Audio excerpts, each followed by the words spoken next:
Le monde des arts dans les mémoires de Simone de Beauvoir.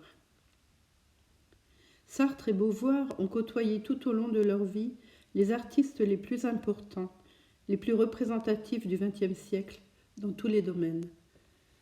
Les mémoires de Simone de Beauvoir se font l'écho de cette richesse artistique qu'elle tente de saisir dans son originalité et sa spécificité. À l'occasion, elle se fait critique et tente de donner l'idée au lecteur de la grandeur des œuvres et de leurs auteurs. Mais c'est son regard unique qui nous transporte avec les mots qu'elle agence pour le restituer. La peinture. La première grande exposition d'Ali en 1934. Elle dit « J'appréciais surtout la transparence glacée de ces paysages, ou mieux encore que dans les rues de Quirico, je découvrais la vertigineuse et angoissante poésie de l'espace nu fuyant à l'infini. Les formes, les couleurs semblaient de pure modulation du vide.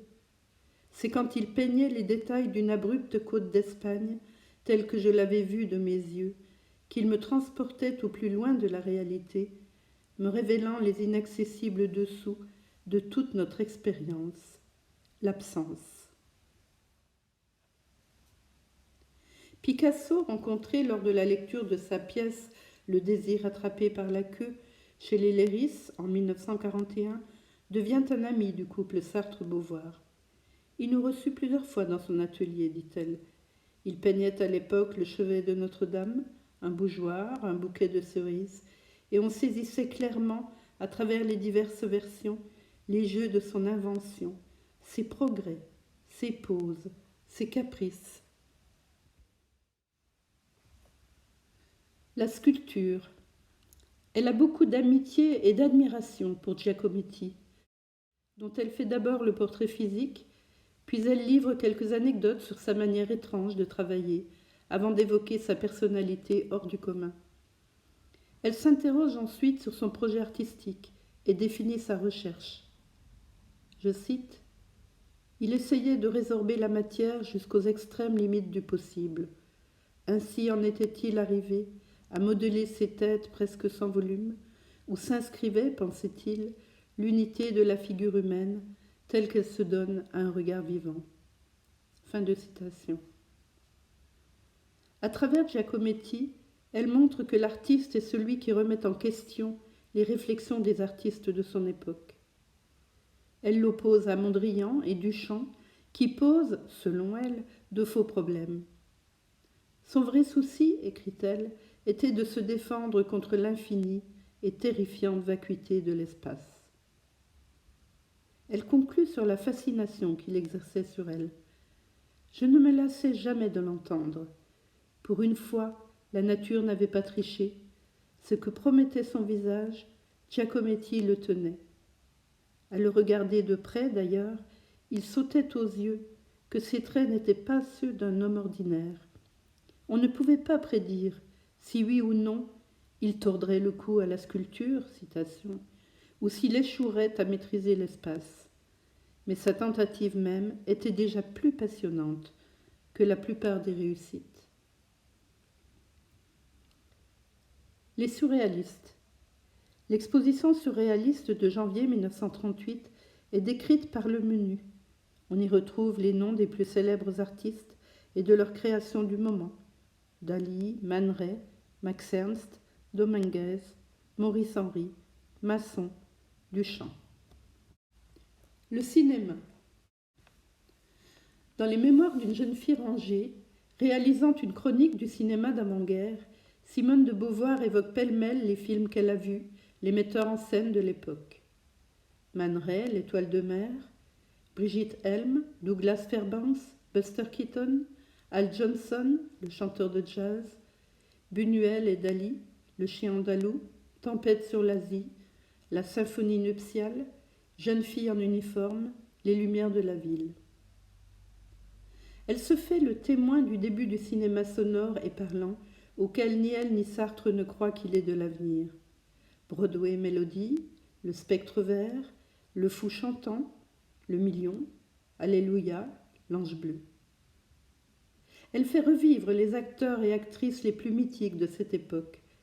Greta Garbo, Marlène Dietrich, Joan Crawford, Sylvia Sidney, Kay Francis, Mae West, Mouloudji, dont elle fait un portrait contrasté et complexe. Les scénaristes metteurs en scène sont aussi cités. Jacques et Pierre Prévert, Grémillon, Orange, le scénariste Chabannes, les membres de l'ancien groupe Octobre, Sylvain Hitkin, Roger Blin, Fabien Loris, Bussière, Baquet, Yves Degnaud, Marcel Duhamel. Et parmi les jolies filles, elle écrit « La plus éclatante, c'était Sonia Mossé, dont le visage et le corps superbes, bien qu'un peu plantureux pour ses 20 ans, avaient inspiré des sculpteurs et des peintres, entre autres de Reims. Elle relevait sur sa nuque, en torsade savante, d'admirables cheveux blonds. Parfois, Jacqueline Breton faisait une apparition, des coquillages aux oreilles, les yeux hérissés de piquant, agitant dans un cliquetis de bracelets des mains aux ongles provoquants.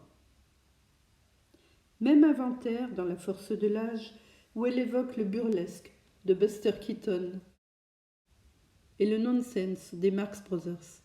Chaplin, qui utilise le son pour la première fois dans les temps modernes. Citation, mais pas du tout d'une manière réaliste. Il s'en servait au contraire pour déshumaniser certains personnages. Fin de citation. Dans Quai des Brumes, admirablement joué par Gabin, écrit-elle, Brasseur, Michel Simon, et par la merveilleuse inconnue qui s'appelait Michel Morgan. Le dialogue de Prévert, les images de Carnet, le brumeux désespoir qui enveloppait le film, nous avait émus. Là aussi, nous étions d'accord avec notre époque, qui vit en Quai des Brumes, le chef-d'œuvre du cinéma français.